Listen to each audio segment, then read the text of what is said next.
tout le monde, j'espère que vous allez bien, moi ça va. Je suis vivante, ouais, je suis vivante. Je sais que j'ai disparu pendant un long moment, je sais plus combien de temps. J'étais censée revenir directement après, mais je suis de retour, je suis là. Donc aujourd'hui, si on se retrouve, c'est pour parler d'un thème hyper important, qui compte énormément pour moi. Je vais pas vous mentir, au début, quand j'ai reçu ce thème, j'étais en mode, c'est une blague, genre, Seigneur, pourquoi tu me donnes ce thème-là? Moi, je pensais que tu allais me dire de raconter mon témoignage comme tout le monde, j'allais vous dire un peu ce que je faisais avant, vous mettre des petits mémories et tout, comment j'étais dans mon ancienne vie. Mais le Seigneur, il a dit non, en fait. Le thème d'aujourd'hui, c'est la pudeur. Voilà. La pudeur, pourquoi? Parce que comme je vous ai dit, au début, je comptais raconter mon témoignage. Mais genre, quand je dis raconter mon témoignage, genre, c'est vraiment genre, du début jusqu'à la fin. Sauf que le Seigneur m'a fait comprendre que non, genre, moi, c'est pas ce que c'est pas ce que je veux que tu racontes. Je veux que tu racontes ton témoignage, mais pas comme tout le monde l'a fait, genre, du début jusqu'à la fin, c'est genre, partie en partie. Et aujourd'hui, genre, la pudeur, je me disais, pourquoi la pudeur? Genre, parce que, je vois pas ce que je vais dire dessus. Sauf que je me suis souvenu qu'en arrivant, dans la foi et en ayant donné ma vie au Seigneur, l'une des premières choses sur lesquelles le Seigneur m'a impacté, c'est la pudeur. La première chose qui a changé chez moi, genre vraiment le premier signe où on a vu que elle a dit, elle a vraiment donné sa vie au Seigneur, c'est la manière dont je m'habillais, la manière dont je parlais et tout. J'ai vraiment tout changé d'un coup. Ça a été genre vraiment catégorique, hyper strict. Ça s'est fait sur un coup. Je suis là pour vous parler de ça. Je précise, on est là sans jugement. Je suis pas là pour vous juger parce que moi-même je ne suis pas parfaite. Je lutte avec les choses tous les jours. De la même manière que vous avez des luttes, moi aussi j'en ai. Mais on est là pour parler avec humilité et puis aborder le sujet de manière chill en fait. Comme j'ai dit, on va parler de la pudeur. Pour commencer, je vais vous définir le mot pudeur. Bien évidemment, c'est ma définition à moi. Chacun a sa définition du mot de la pudeur. Il n'y a pas une définition parfaite. Mais la définition la plus correcte que j'ai pu trouver, c'est celle-ci. Et du coup, pour moi, la pudeur, c'est quoi? C'est un sentiment de gêne, de retenue ou de honte ressenti face à ce qui touche à notre intimité. J'ai aussi décidé de définir le mot pudeur corporelle parce que j'ai pu me rendre compte en faisant mes recherches, parce que bien évidemment, j'ai fait des recherches. La pudeur pouvait se définir genre de plusieurs manières. T'as la pudeur en elle-même, t'as la pudeur corporelle, t'as la pudeur dans plusieurs aspects. Et du coup, j'ai pris la pudeur corporelle parce qu'on va en parler du coup durant la vidéo. Et la pudeur corporelle, c'est le malaise éprouvé à exposer son corps ou à voir celui d'autrui dans certains contextes, dans différents contextes en gros. C'est la plus simple que j'ai pu trouver. Et j'ai voulu aussi définir le mot modestie parce qu'on va en vrai en parler. Mais genre, je trouve que la modestie et la pudeur, en vrai, c'est des mots qui se rejoignent. Donc la modestie, c'est une façon de s'habiller de manière pudique, tout simplement. Il y a le mot pudeur dedans. Donc j'ai voulu vous donner ces définitions-là parce que je trouve que c'est important, vu qu'on va aborder ce thème. Et c'est important aussi de vous dire ce à quoi ça correspond. Je ne vais pas vous rapporter un thème comme ça, sans pour autant vous expliquer ce que ça signifie ou ce que ça veut dire. Parce que tout le monde ne sait pas ce que ça veut dire. Moi-même, la première, avant, pour moi, la pudeur, ça signifiait autre chose. Donc les recherches ont pu me faire comprendre que la pudeur, ça signifiait d'autres choses. Le premier point. La pudeur ne dépend pas de ton origine. Vous me suivez ou pas? La pudeur ne dépend pas de ton origine. Il faut savoir que vous êtes d'abord chrétien, d'abord chrétienne, avant d'appartenir à une origine ou d'appartenir à une certaine communauté. Parce que je sais que, je ne vais pas forcément citer des origines en particulier, mais je sais que dans certaines communautés, la pudeur, c'est un sujet assez tabou, assez compliqué. Et tu as des communautés, carrément, elles sont reconnues juste parce que elles s'habillent d'une certaine manière, genre. Et quand ces personnes-là, issues de ces communautés, elles arrivent en Christ, elles se disent, oui, je veux bien être en Christ, mais moi, je suis originaire de tel ou tel pays, et chez moi, on s'habille que comme ça, donc ça va être hyper compliqué. Comment je vais y arriver? Alors qu'en vrai, il faut que tu te dises qu'en fait, quand tu donnes ta vie au Seigneur, quand tu es chrétienne avant d'être guadeloupéenne, tu es chrétienne avant d'être française, avant d'être polonaise. Genre, c'est vraiment, en fait, la nature du Christ qui prend le dessus, et pas ton origine. Vous voyez? Et pour appuyer ce point-là, j'ai voulu prendre le verset Romains 12:5 qui dit « Ainsi, nous qui sommes plusieurs, nous formons un seul corps en Christ et nous sommes tous membres les uns des autres. » Ce qui signifie qu'en fait, quand on est chrétien, on est censé tous former un seul et même corps. Vous voyez? Donc il n'y a pas une partie de mon corps, elle vient de tel pays, mon pied, il vient de je ne sais quel continent. Vous voyez? C'est vraiment genre tout ton corps. En fait, on forme vraiment genre un seul corps. Peu importe de là où on vient, peu importe la région et autres, un seul corps. C'est comme j'ai pu vous le dire auparavant, c'est vrai que dans beaucoup de cultures, malheureusement, moi est-ce que c'est triste, on banalise l'impudicité, le manque de pudeur, que ce soit dans la manière de s'habiller, dans la manière de parler. Genre, on a vraiment normalisé ça, alors que en tant que chrétien, encore une fois, je trouve que c'est pas normal. Et puis même, en dehors des chrétiens, on a un peu trop normalisé le fait que on voit trop les corps des gens. Voilà, on va le dire. Déjà, je suis là pour dire la vérité. Prenez ça comme vous voulez. Mais je trouve qu'on a trop normalisé le fait que t'es là, tu sors, tu vois le ventre des gens, tu vois le dos des gens, tu vois, t'en as, on voit le ventre, on voit le... Non. Un minimum de pudeur, s'il vous plaît. Parce que quand je dis génération, on aime trop dire ouais, un minimum de pudeur, mais en même temps, on dirait que c'est devenu un slogan en fait. Alors qu'à la base, c'est pas un slogan, genre c'est la pudeur, c'est une vraie chose, genre c'est un truc qu'on est vraiment censé appliquer dans nos vies de tous les jours. Mais la pudeur, c'est quelque chose de sacré et on nous le fait très clairement comprendre dans la Bible. C'est vraiment quelque chose avec lequel on ne doit pas jouer. Donc je pense que ce serait important qu'on accentue vraiment ce point et qu'on le prenne au sérieux, surtout parce que je trouve que ça a été trop banalisé et c'est vraiment dommage. Ensuite, pour notre deuxième point, on a la pudeur est une attitude et ça commence par le cœur et la manière dont tu t'exprimes. Parce que oui, il y a la pudeur par la manière dont tu t'habilles, mais il y a aussi la manière dont tu t'exprimes. Parce que il y a des personnes, des fois, tu les vois, elles sont habillées, elles sont couvertes de la tête aux pieds. Mais quand ces personnes-là, elles ouvrent la bouche, 3 petits points. T'as envie de fuir. Tu dis, ah ouais, dommage, c'est pas carré. C'est pas carré. Pour ce point-là, bien évidemment, j'ai un verset à vous donner qui est 1 Corinthiens 3, du verset 16 à 17, qui nous dit « Ne savez-vous pas que vous êtes le temple de Dieu et que l'Esprit de Dieu habite en vous? Si quelqu'un détruit le temple de Dieu, Dieu le détruira.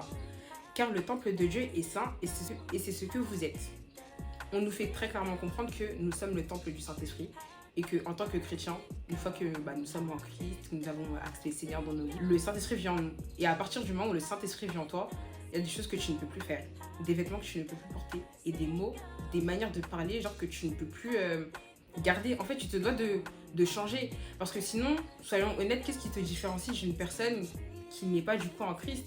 Parce que tu imagines, tu te dis chrétien, genre de manière vraiment décente, mais dans ta manière de parler, on est en mode, ah ouais, chaud, genre vraiment chaud. Genre tu parles tellement mal que pour nous là t'es pas chrétien en fait. Donc faisons vraiment attention à la manière dont nous parlons aussi. Et quand je dis ça, je dis même ça pour moi-même parce que c'est vrai que c'est quelque chose avec lequel je lutte énormément. La manière dont je parle, les expressions et tout. Je trouve que j'ai fait un effort comparé à avant, mais je peux encore l'améliorer. Je suis pas encore satisfaite à 100% de la manière dont je m'exprime, vous voyez. Mais c'est des choses qu'il faut chercher à améliorer. C'est dur au début, mais c'est pas impossible. Il y a plein de gens qui le disent sur les réseaux que oui, au début je parlais de telle ou telle manière et maintenant ma manière de parler elle s'est améliorée, donc c'est vraiment pas impossible. Donc conclusion qu'en tant que chrétien, on oublie souvent que nos corps sont les temples du Saint-Esprit, ce qui signifie que nous ne pouvons pas faire ce que nous voulons vu que nos corps ne nous appartiennent pas. Il y a une chose qu'on oublie, c'est que nos corps ne nous appartiennent pas en fait. C'est ok, c'est mon corps, mais c'est pas ma vie. C'est mon corps, mais à l'intérieur il y a le Saint-Esprit. Vous voyez ou pas? Donc je peux pas me dire aujourd'hui, Asie, là il fait 40 degrés, je sors en mini. Le Saint-Esprit, dans mon corps, il va se dire, mais ma belle, tu fais quoi là? Qu'est-ce que tu fais? Tu me vois moi le Saint-Esprit sortir en mini-shirt avec un crop top? Tu me vois moi le Saint-Esprit mettre un décolleté jusqu'ici ou un dos nu, un ras le dos, genre on voit vraiment tout ton bac. Vous voyez? Est-ce que vous imaginez? Un truc pour vous aider à la pudeur, c'est est-ce que du coup vous vous imaginez genre Jésus sortir avec un... Bon c'est vrai que ça peut être bizarre de dire comme ça, mais est-ce que vous l'imaginez sortir avec des vêtements hyper courts? Ou genre si vous vous retrouvez face à Jésus, est-ce que vous pensez que vous allez aller voir Jésus avec un mini-shirt, un corset, on voit tout, un décolleté hyper profond, plongeant pardon, ou torse nu en fait? Non, vous voyez, dites-vous que de la même manière quand on va voir des présidents, on va dans certains endroits, on sait qu'il faut s'habiller de manière chic. Même par exemple quand on va au restaurant, on sait très bien qu'il y a des restaurants, ils ont des dress codes hyper fixes, ils nous disent très clairement tenue décente exigée. Et on joue le jeu quand on va au restaurant, alors pourquoi en tant que chrétien ou dans la vie de tous les jours ou même enfin peu importe le lieu en fait, pas que l'église, pourquoi on ne joue pas le jeu? On se dit pas que en fait c'est quelque chose qu'on doit appliquer vraiment tous les jours. C'est pas juste vas-y je vais à l'église, je me couvre et puis la semaine je suis en mini, genre c'est pas carré. C'est pas carré. Ça va pas. Mais bref, troisième point. Le troisième point, c'est la pudeur n'est pas une simple hype, mais c'est un mode de vie. Est-ce que vous avez entendu ce que j'ai dit? C'est pas une hype, c'est un mode de vie. Parce que je trouve qu'actuellement, en fait, dans notre génération actuelle, la pudeur, c'est devenu une hype de fou. Donc, le verset que j'ai choisi, c'est Proverbe 31:30, qui nous dit « La grâce est trompeuse et la beauté est vaine. La femme qui craint l'Éternel est celle qui sera louée. » Vous avez entendu? La femme qui craint l'Éternel est celle qui sera louée. Donc, faut savoir qu'en fait, le Seigneur, il ne nous demande à aucun moment de tout miser sur le physique, sur notre paraître, la manière dont on est. Clairement, parce qu'en fait, il nous demande tout simplement d'agir comme des personnes qui ont conscience que leurs corps sont des temples du Saint-Esprit. Vous voyez? Et à partir du moment où vous aurez conscience de ce rôle-là, conscience de la mission que vous avez et de l'importance que votre corps a, bah, vous aurez tout compris en fait. Parce que dites-vous que genre, porter le Saint-Esprit en soi, ça n'a pas de prix. Genre, c'est pas quelque chose de lambda. Genre, on parle du Saint-Esprit. Genre, là, genre, moi, je vous parle, il y a le Saint-Esprit en moi. Vous qui me regardez, il y a le Saint-Esprit en vous. Vous captez ou pas? Vous captez. Et puis, j'ai beaucoup aimé ce verset aussi parce que on parle du fait que la femme qui craint l'Éternel sera louée. Et le verbe craindre, en fait, il est hyper fort. Parce que à partir du moment où vous avez donné votre vie au Seigneur, que vous êtes en Christ, et que du coup, bah, vous décidez de changer de vie, de comportement totalement, de manière de vous vêtir, dites-vous que c'est une forme de crainte que vous avez envers le Seigneur, que vous manifestez envers le Seigneur. Et là, je parle à la fois pour les femmes, à la fois pour les hommes, en fait. En faisant toutes ces choses-là, juste en l'obéissant, c'est une forme de crainte que vous manifestez envers lui. Et quand on dit crainte, là, c'est pas de la crainte du côté négatif, c'est crainte, genre, limite synonyme de respect, vous voyez. C'est parce que vous savez que, genre, c'est le Seigneur, c'est mon Père, le roi des rois, du coup, par respect pour lui, je m'habille de telle manière. Par respect pour lui, je parle de telle manière, vous voyez. C'est vraiment dans ce sens-là que on nous parle de la crainte. Du coup, ce verset, j'ai trouvé que bah, il collait très clairement avec le point. Pourquoi j'ai choisi ce point-là? Parce que je trouve que dans notre génération actuelle, encore une fois, et ce qu'on voit sur les réseaux, TikTok, Instagram, la modestie, c'est quelque chose qui a été apporté, je trouve, selon moi, vraiment comme une hype, comme une trend. On peut le voir en ce moment, on est plus dans des inspi, en gros, on peut voir des chrétiennes ou même d'autres personnes qui ne sont même des fois même athées, qui sont inspirées des styles assez modestes, mais genre des femmes musulmanes, vous voyez, parce qu'on sait que bah elles ont l'habitude de s'habiller de manière modeste, avec des vêtements assez amples, assez larges, assez longs, et même au niveau des hommes et tout, genre c'est pareil, ils vont mettre des coupes assez amples, assez larges, donc c'est pareil. Et je trouve que c'est devenu une hype, c'est devenu une trend, parce que t'en as certains en fait, ils vont suivre ça en tant que mode, alors que en vrai genre c'est pas une mode. On est censé s'habiller comme ça, enfin pas tous les jours, je sais pas si vous comprenez ce que je veux dire, genre pas tous les jours, mais vous voyez un peu ce que je veux dire, genre la DA du large, du fait qu'on voit pas trop ton corps et tout, c'est quelque chose qu'on est censé suivre. Et là quand je dis ça, je pense surtout à mes frères et sœurs chrétiens. C'est à vous que je pense. Parce que comme j'ai pu le dire auparavant, il y a d'autres personnes, d'autres religions, et même des personnes qui n'ont pas de religion tout court, donc les athées, qui s'habillent de manière plus pudique que des personnes chrétiennes. Est-ce que vous trouvez ça normal? C'est pas normal. C'est pas normal. Comme je vous ai dit, on peut pas être le temple du Saint-Esprit et tout montrer en fait. Ça va pas ensemble, vous voyez. Et puis, il y a une chose qui me vient en tête et que je suis en train de me dire, c'est que, vous voyez, il y a des personnes, elles lisent pas la Bible. Il y a des personnes, elles ne vont pas à l'église. Et en tant que chrétien, en fait, notre rôle à nous, c'est d'être une Bible vivante. On est des témoignages vivants, vous voyez. C'est-à-dire que quand on te voit dans la rue, en tant que chrétien, en fait, on est censé voir Jésus à travers toi. Genre, quand on me voit moi, on doit voir Jésus. Quand on me voit dans ma manière dont je suis habillée, la manière dont je parle, on doit se dire, ah, vas-y, elle reflète Jésus. Et genre, je dois tellement refléter le Seigneur que le style de vie que je veux mener, les choses que je vais faire, en fait, doivent pousser quelqu'un qui n'est pas dans la foi à venir dans la foi. C'est ça mon but. Quand là, je suis en train de vous parler, par exemple, c'est pas parce que j'ai envie de vous parler, j'ai pris mon téléphone et je suis venue là comme ça. C'est parce que je sais que justement, c'est pour pousser d'autres personnes à venir justement à vivre ce que moi je vis, à vouloir apprendre à connaître le Seigneur que moi j'ai pu expérimenter et que j'expérimente encore, vous voyez. Donc vraiment, dites-vous que quand on vous demande aussi de vous habiller de manière plus décente, d'appliquer plus de modestie, c'est pas parce qu'on a envie de vous blâmer, mais c'est aussi parce que vous devez pas être une occasion de chute pour les autres. Parce que c'est ça qu'on oublie en fait. Généralement, j'ai remarqué que quand on nous dit ouais, mais là ta tenue c'est pas trop ça, t'es habillée genre avec des vêtements un peu courts, c'est un peu trop moulant. Et moi j'étais la première à réagir comme ça d'ailleurs, je prenais tout sur la défensive. Moi quand ma mère elle me disait ouais t'es au cours là, ça y est, genre parce que ma mère elle m'a fait des rappels par rapport à ça, hein. Et d'ailleurs je la remercie, dédicace à elle d'ailleurs, j'ai un petit coucou, un petit bisou parce que elle a vraiment persévéré. Genre moi je sais que genre il y a 2 ans, comme je vous ai dit au début, si vous avez vu comment je m'habillais, c'était KO.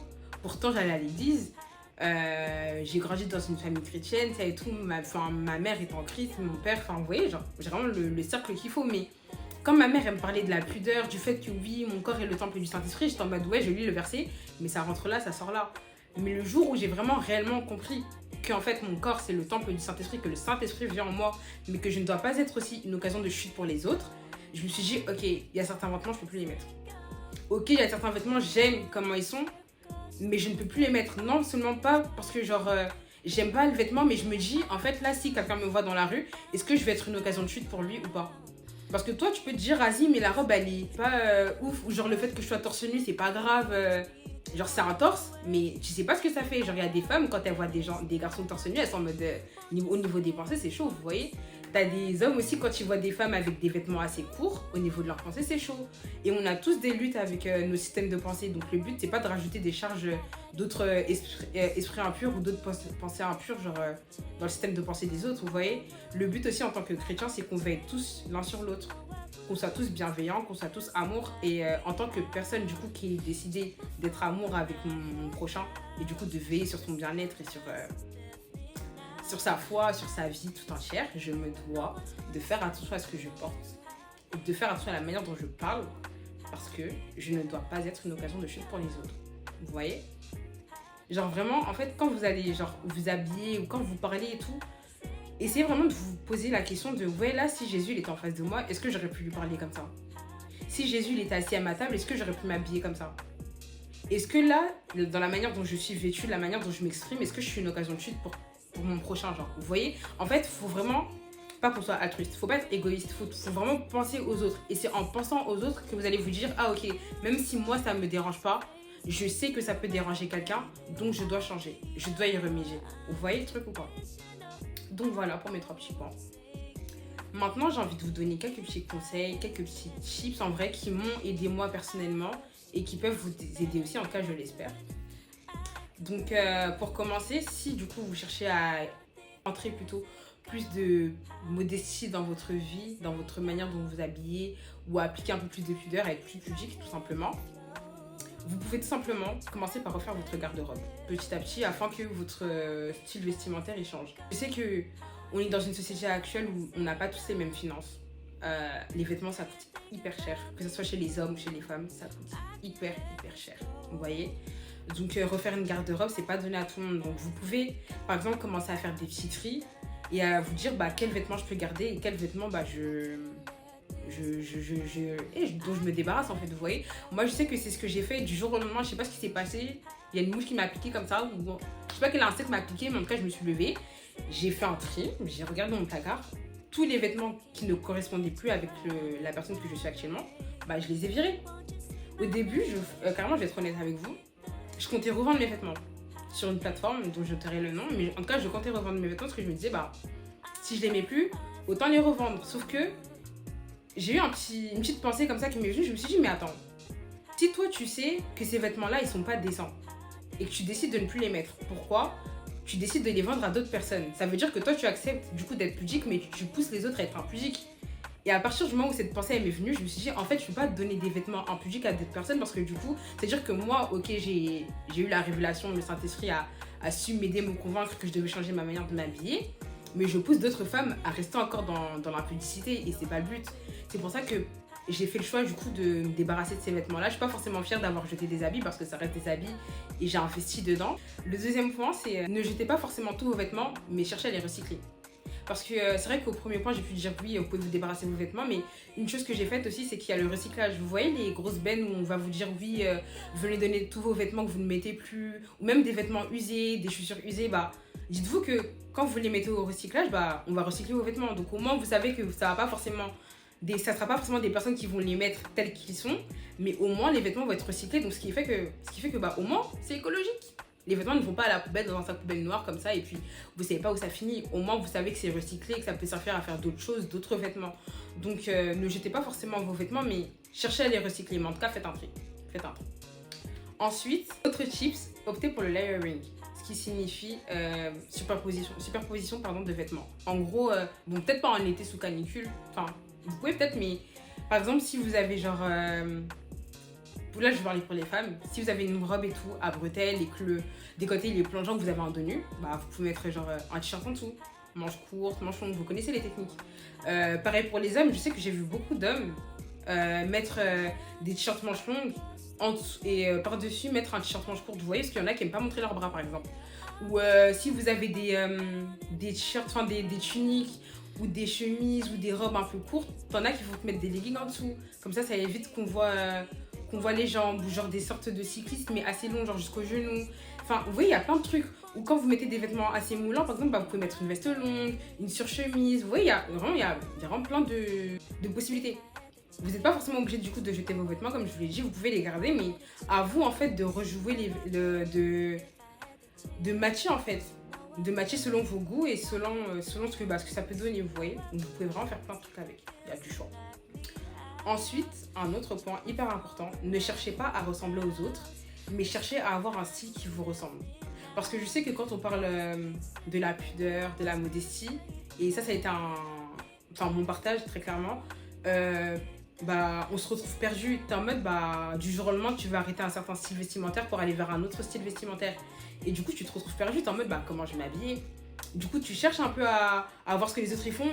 Et des fois, genre moi, je sais que tellement je cherchais à voir ce que les autres y font et je sais pas comment m'habiller, en fait, j'étais dans une DA où j'ai acheté plein de styles de vêtements. Là, c'est clairement dans la DA dans laquelle je suis. Vu que j'ai pas encore trouvé le style qu'il me faut, genre précisément, je suis dans une DA où j'ai acheté plein de vêtements de styles différents. Je teste et le style qui me collera le mieux, que j'aimerais le plus, je le garderai. Et vous pouvez faire ça en vrai. Vous pouvez tester plusieurs pièces, toujours en étant pudique et en étant modeste. Et la pièce, ou le style en tout cas qui vous correspondra le mieux, vous le gardez, vous voyez. Mais cherchez pas à vous dire que telle personne elle s'est habillée comme ça, du coup moi je vais m'habiller comme ça.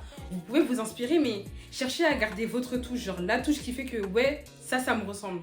Ok, changer de style vestimentaire, mais ça me ressemble. Là, on me reconnaît, vous voyez. Gardez votre DA.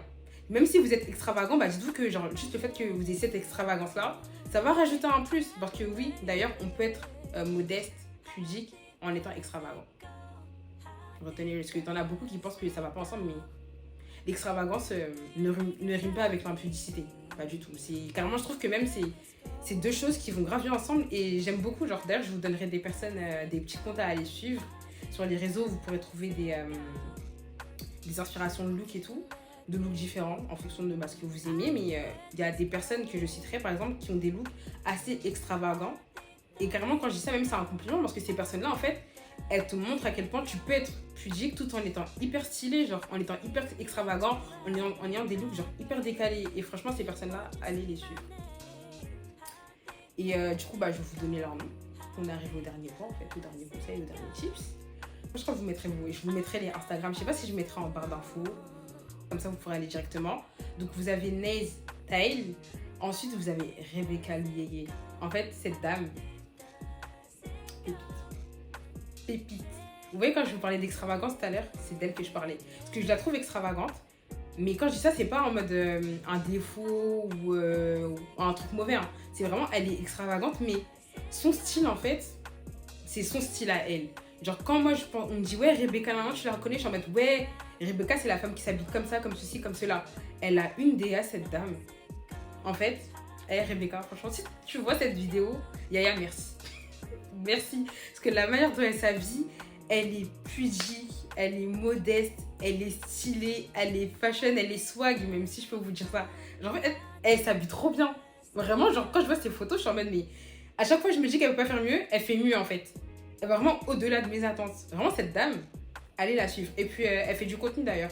Elle fait beaucoup de choses. Et je sais qu'elle a fait sa première conférence, d'ailleurs, par rapport à tout ce qui était en rapport avec la pudeur, la mode et tout. D'ailleurs, je suis très dégoûtée d'avoir raté sa conférence. Mais la prochaine fois, j'irai. À ne pas manquer. Mais suivez-la. Elle fait du très bon contenu aussi. Et pour finir, on a Nelly. Je pense que vous la connaissez. Elle fait du contenu aussi sur TikTok, sur Instagram. Et récemment, elle s'est lancée, du coup, dans tout ce qui est relooking. Donc, elle relook les hommes, les femmes. Vous pouvez la contacter et elle va vous relooker. Elle se déplace en plus de ce que j'ai pu voir. Sinon, vous pouvez aller directement sur son compte et vous voyez les inspirations de look qu'elle propose. Et puis voilà, vous vous inspirez. Enfin, ce qui vous plaît, vous prenez, vous matchez. Vous voyez, il y a vraiment des styles différents. Ensuite, il y a une autre femme aussi que j'ai découvert il n'y a pas longtemps sur les réseaux. Elle s'appelle Maïcha. Je trouve qu'elle a un style aussi assez décalé. Elle aime beaucoup tout ce qui est couleurs vives et tout, mais elle a sa DA à elle, tout en restant pudique, tout en restant modeste, et j'aime beaucoup. Et après, il y a plein d'autres comptes. Hein. Il y a plein d'autres comptes que j'ai pas cités. T'as des hommes, t'as plein de choses. Je pense qu'en fait, si vous faites vos recherches, en vrai, vous pouvez en trouver. D'ailleurs, si vous connaissez d'autres comptes, mettez en commentaire, comme ça, ça pourrait aider d'autres personnes qui cherchent des inspirations. Et même moi, je pourrais aller regarder aussi. Mais toutes ces personnes-là, en fait, ce qui est bien, c'est qu'elles proposent des styles différents et elles ont leur dé à elles-mêmes. Ce qui fait que bah, c'est pas un truc monotone ou un style que tu vas voir partout. Genre, elles ont ce petit truc qui fait que tu arrives à les différencier. Donc, je vous encourage vraiment, vraiment, vraiment à aller les voir, à aller les suivre sur les réseaux. Et puis, vous-même, si vous me regardez, si vous regardez cette vidéo et que vous savez que vous avez un style assez particulier, ou même si c'est un style basique, en tout cas, de basique, partagez parce que dites-vous qu'il y a des personnes qui sont en recherche d'inspiration, tu as des personnes qui ne savent pas du tout comment s'habiller et qui cherchent des inspirations et ça peut toujours aider. Donc n'ayez pas honte, partagez votre style et puis dites-vous que être pudique, être modeste, c'est pas démodé. C'est valable pour les hommes et pour les femmes. Parce que je sais qu'on appuie beaucoup sur les femmes, mais les hommes aussi, les frères, c'est valable pour vous. S'il vous plaît, prenez en compte que la pudeur et la modestie, c'est notre identité. C'est quelque chose qui doit être vraiment ancré en nous. Genre, c'est vraiment notre identité, c'est sacré, comme j'ai pu vous le dire, vous voyez. C'est pas un point à prendre à la légère, c'est pas à certaines saisons je suis pudique, je suis modeste, et à d'autres saisons c'est la fête. Non, s'il vous plaît. Prenons en compte que ce point est hyper important et que c'est vraiment un mode de vie à appliquer bah, jusqu'à la fin, en fait, jusqu'au dernier souffle, jusqu'à la mort, jusqu'à dans le cercueil, vous voyez. Donc voilà. J'espère que cette première vidéo vous aura plu. Parce que moi, ça m'a plu en fait. Je suis très contente. Je suis très contente d'avoir parlé avec vous de ce thème-là qui me tenait à cœur depuis des mois et des mois et des mois. Mais j'attends vos retours en commentaire. Ouais, que ce soit témoignage ou ce que vous avez retenu, ce que ça a pu vous apporter. Et puis, même vos retours en mode par rapport à moi, genre amélioration ou autre. Vous pouvez m'écrire en DM, je vais répondre à tout le monde. Je suis très ouverte, il n'y a pas de souci. Je prendrai vos commentaires et vos remarques en considération. Bon, je vous ai pas dit d'être méchant non plus. Hein. Soyez amour en fait, avec moi. Je suis votre sœur, donc s'il vous plaît, soyez amour. Manifestez les fruits de l'esprit, s'il vous plaît. Mais en tout cas, merci. J'espère que cette vidéo vous plaira. Et puis c'est ok.